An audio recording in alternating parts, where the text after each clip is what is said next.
What's going on, guys? Andrew with Level Up Lifestyle. Hope you're doing well. If you're new to the channel, welcome. This channel is mainly revolved around Amazon FBA businesses, but we do go over other ways to make money online as well as lifestyle. So like I said, welcome if you are new. Wanted to give a bit of an update on where I'm at with my current Amazon business. I have been doing a lot of product research lately.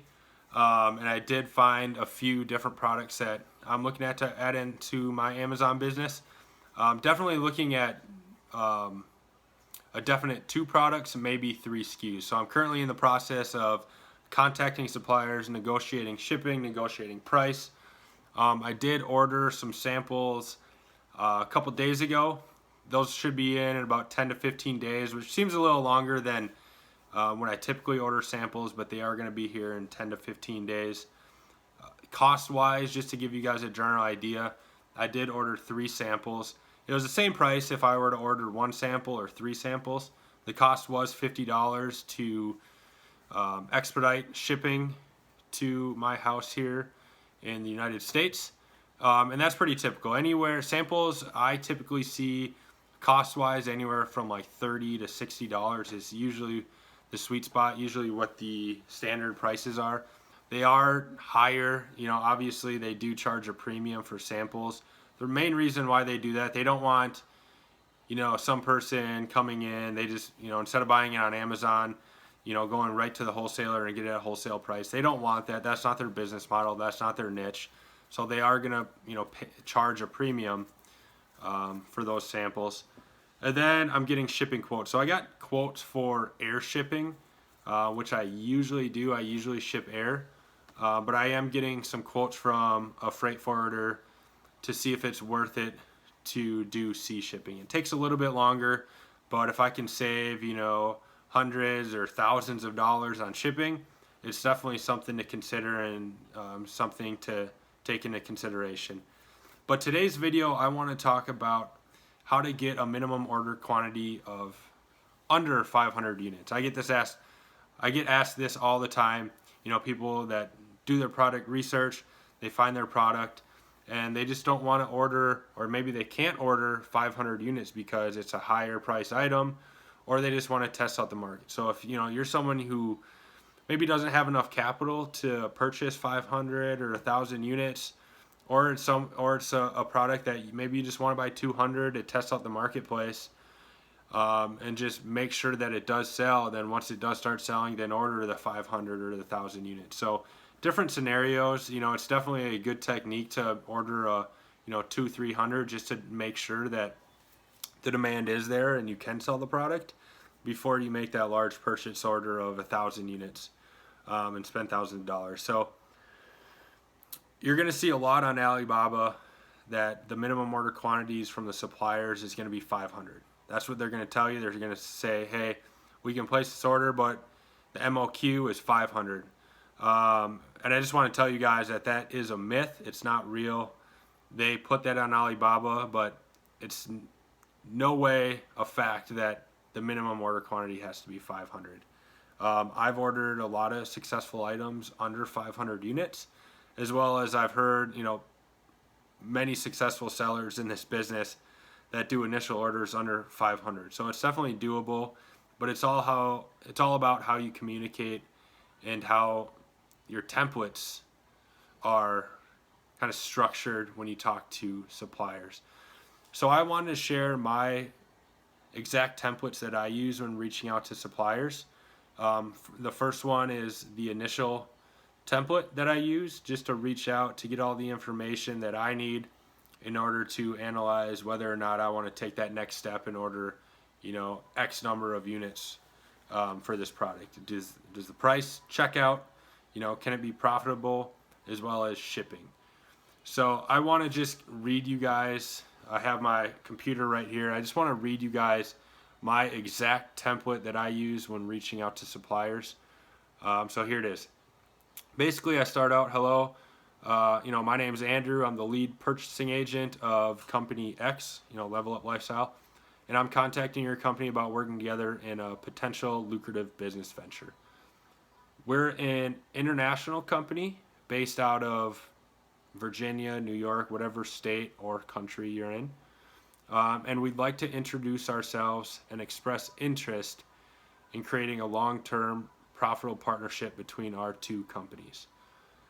We would like you to be the sole nationwide manufacturer of whatever your product is. Garlic presses, stainless steel garlic presses, right? And then I ask basically 5 main questions that I ask in the initial email. So I say, please answer the questions below. Number 1, may we get a sample of the product and how much will you charge, including DHL Express shipping to the United States, zip code, and whatever your zip code is. I also ask, will the sample fees be refunded upon confirmation of our first order? And we'd be happy to cover shipping costs via PayPal. So I always order my samples and pay over PayPal, and that's usually what the suppliers request, over PayPal. It's just easier and very safe, obviously.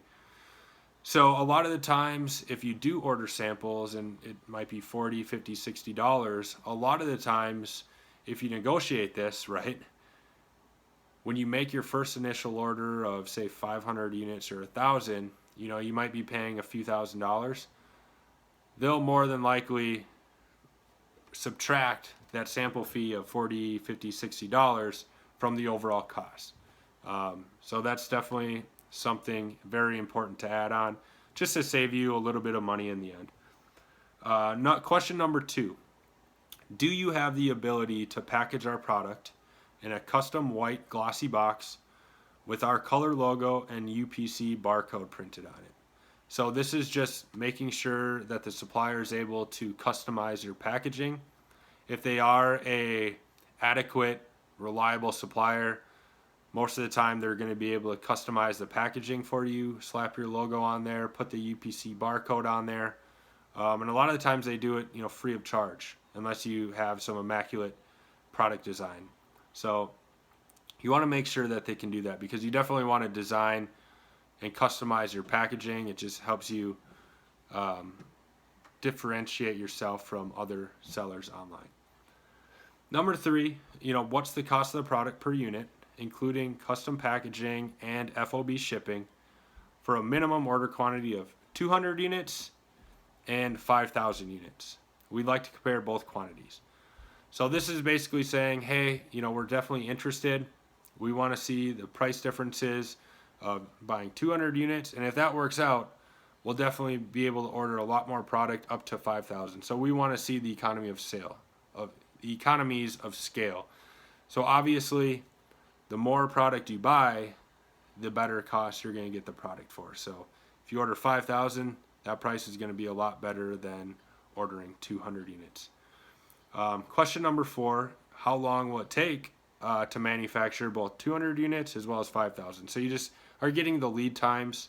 Want to kind of get a good general idea of how long it's going to take for them to manufacture and ship the product to the Amazon warehouse, or to you, to your house, whatever you decide to do. And then the very last question is mainly to estimate shipping costs, if you want to look at getting a freight forwarder or look at the differences between sea and air shipping. So for estimating our shipping costs, can you please tell us the following? How many items come in a carton? What are the dimensions of each carton in both cubic meters and kilograms? So those are the main information points that the freight forwarders are going to want to know. They're going to want to know how many cartons you have, what the dimensions of each carton is, as well as the total weight of each carton, so they can estimate the shipping for you.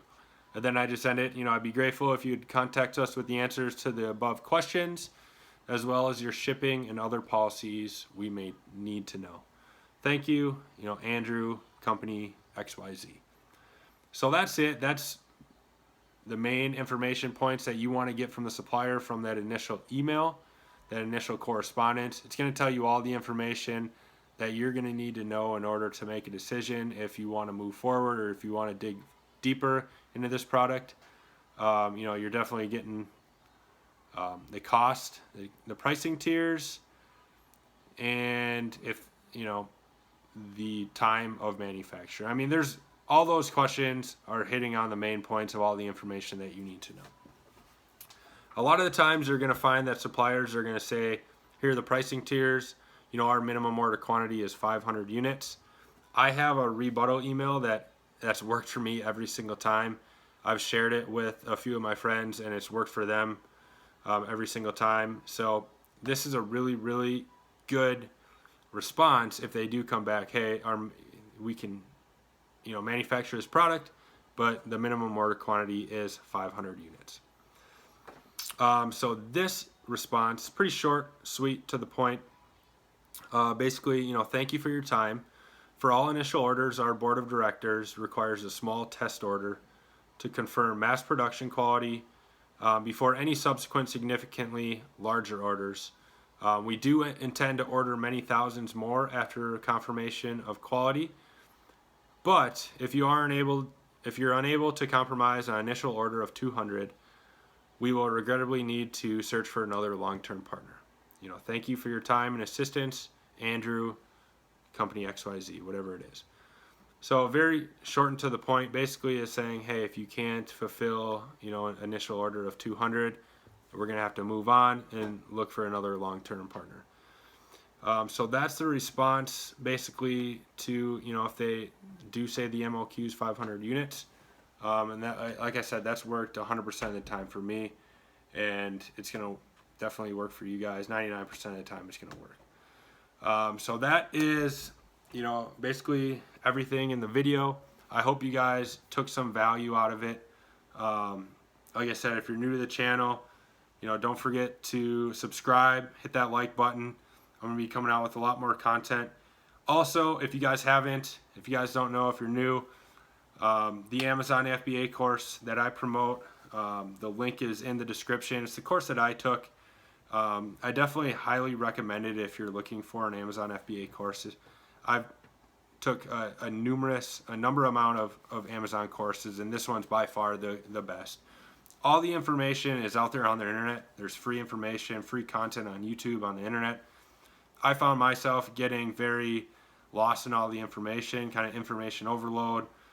Started to kind of get analysis by paralysis. So this course is, you know, a structured roadmap from point A to Z. It's going to tell you everything you need to know starting out, show you different templates like this one, exactly what to say, exactly what you look for in a good product when you're doing product research, how to do PPC. I mean, literally everything you can learn online for free, but it puts it in order. It gives you a roadmap.